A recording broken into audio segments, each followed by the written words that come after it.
आज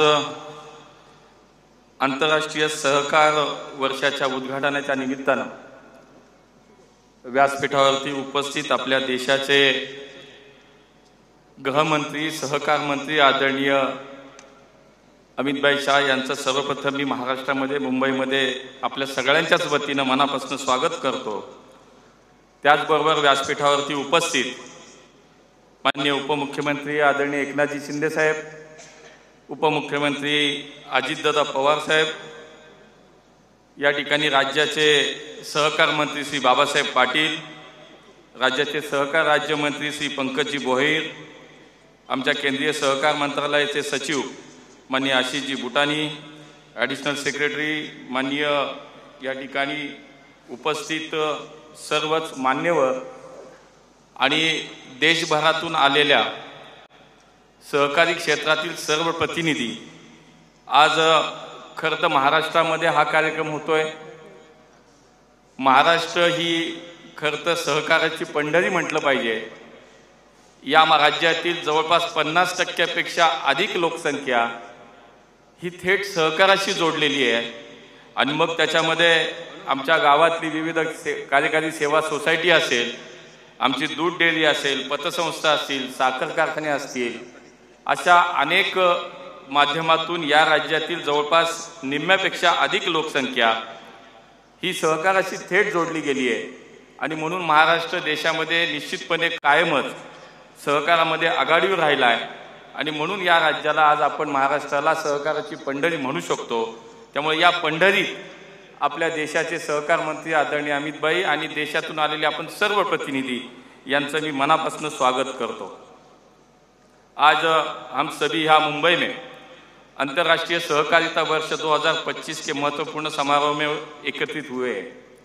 United nation द्वारा अंतर्राष्ट्रीय सहकारिता वर्ष का शुभारंभ नई दिल्ली में वैश्विक सहकारी सम्मेलन के मंच से हमारे प्रिय प्रधानमंत्री श्री नरेंद्र मोदी जी की अध्यक्षता में और श्री अमित भाई के विशेष उपस्थिति में नवंबर 2024 में हुआ। इस भव्य समारोह में हमारे देश के सहकारिता क्षेत्र के प्रतिनिधियों के अलावा पूरे विश्व के 106 देशों के प्रतिनिधि यहाँ पे उपस्थित थे। उसमें कई देशों के प्रधानमंत्री थे, कई देशों के यानी या ठिकाने उप प्रधानमंत्री भी यहाँ उपस्थित थे। और मुझे लगता है कि ये अंतर्राष्ट्रीय सहकारिता वर्ष जो घोषित हुआ है, उसके बाद उसका पहला उद्घाटन का कार्यक्रम जो हुआ वो भारत में हुआ, वो दिल्ली में हुआ और इसे मुझे लगता है कि हमारे भारत के सहकारिता का आंदोलन का ये सम्मान है।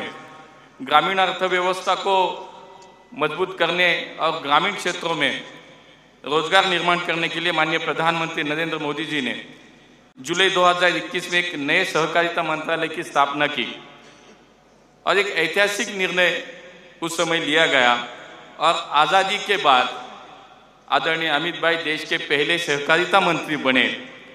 और मुझे आपको बताने में ये बड़ा हर्ष होता है कि माननीय अमित भाई ने अपने सार्वजनिक जीवन में शुरुआत का कार्यकाल उनका था वो बाजार समिति और जिला बैंक जैसे सहकारी संस्थाओं के प्रतिनिधि के रूप में कार्य किया है।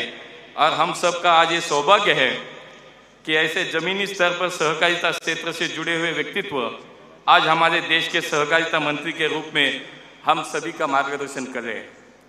जैसे कि हम जानते हैं हमारा देश एक कृषि प्रधान देश है और भारत को विश्व की तीसरी सबसे बड़ी अर्थव्यवस्था बनाने में आगे जाके सहकारी क्षेत्र प्रमुख भूमिका भी निभाएगा।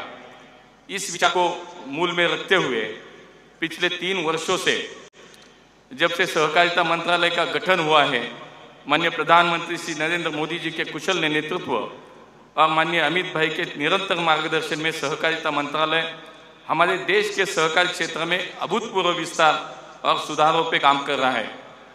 इस मिशन के हिस्से के रूप में सहकारिता मंत्रालय ने 56 नई इनिशिएटिव शुरू की जो भारत के सहकारी क्षेत्र के विस्तार और समृद्धि को सुनिश्चित करेगी। इनमें से सबसे महत्वपूर्ण इनिशिएटिव है हमारे पैक्स और इनको मजबूत करने का निर्णय उस समय लिया गया। यदि पैक्स मजबूत होगा तो सहकारिता सक्षम होगी, इससे गांव समृद्ध होंगे और अंततः ग्रामीण क्षेत्रों में रहने वाले लोग भी समृद्ध होंगे।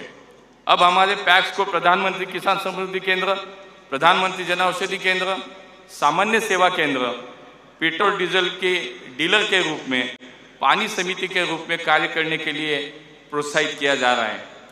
पैक्स के कार्य में सुलभता लाने हेतु पूरे भारत में 67,000 से अधिक से पैक्स को कंप्यूटराइज भी किया जा रहा है। 2023 में राष्ट्रीय स्तर पर 3 नई सहकारी समितियां भी बनाई गई, जिसमें कृषि उत्पादों के निर्यात को बढ़ावा देने के लिए NCEL, जैविक खेती के प्रमोशन के लिए NCOL और हमारे पारंपरिक बीजों को प्रोत्साहन देने के लिए BBSSL कार्य कर रही है। आज हमारे केंद्रीय मंत्रालय ने दुनिया का सबसे बड़ा अन्न भंडारण कार्यक्रम भी शुरू किया है। राज्य सरकार के सहयोग से देश में सहकारी समितियों का एक नेशनल कोऑपरेटिव डाटाबेस भी तैयार किया जा रहा है। देश में वर्ष 2002 के बाद पहली बार माननीय प्रधानमंत्री नरेंद्र मोदी जी के मार्गदर्शन और अमित भाई के नेतृत्व में नेशनल कोऑपरेटिव पॉलिसी बन रही है, जिससे सहकारिता क्षेत्र और अधिक सक्षम होगा, समृद्ध होगा। क्षमता निर्माण को ध्यान में रखते हुए इस बजट सत्र में त्रिभुवन राष्ट्रीय सहकारी विश्वविद्यालय का विधेयक भी आज संसद के अधिवेशन में पेश किया जाएगा। चीनी मिलों के लिए तो देश में चीनी मिलों की स्थिति सुधारने के लिए केंद्रीय सहकारिता मंत्रालय ने पिछले 3 सालों में कई अहम निर्णय लिए आणि खरं तर महाराष्ट्रामध्ये सहकारी साखर कारखाना आणि हा जो काही हे क्षेत्र आहे हे खूप मोठ्या प्रमाणात आहे आणि म्हणून देशातील इतर राज्याप्रमाणे सुद्धा महाराष्ट्रातील सुद्धा सहकारी साखर कारखान्यांना अनेक आव्हानांचा सामना करावा लागत होता।